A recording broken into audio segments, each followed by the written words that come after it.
Ang pambansang wika Filipino ay nagsisilbing tulay sa pagkakaunawaan ng mga Pilipino, nagpapalakas sa ating pambansang pagkakakilanlan at nagbibigay daan sa pagpapahayag ng ating kultura at kasaysayan.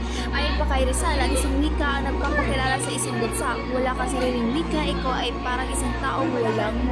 Ang sistema ng edukasyon sa Pilipino ay naglalayong magbigay ng makabuluhang edukasyon sa bawat Pilipino gamit ang ating pambansang wika bilang pangunahing wika ng pagtuturo.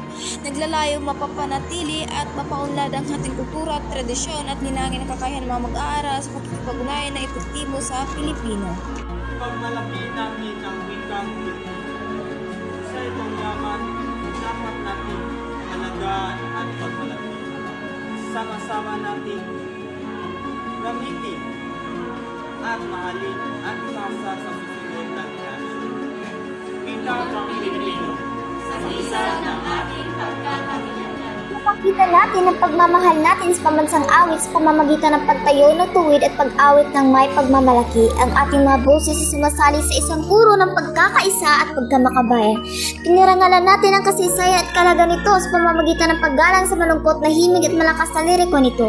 Natututo tayo sa mga salita at kahulugan nito nauunawaan ang mga sakripisyo at pakikibaka na humubog sa ating bansa at ibinabahagi natin ang espiritu nito sa mga sumusunod na henerasyon. Tinitiyak ang patuloy na pamana nito bilang isang simbolo ng pagkakakilanlang Pilipino.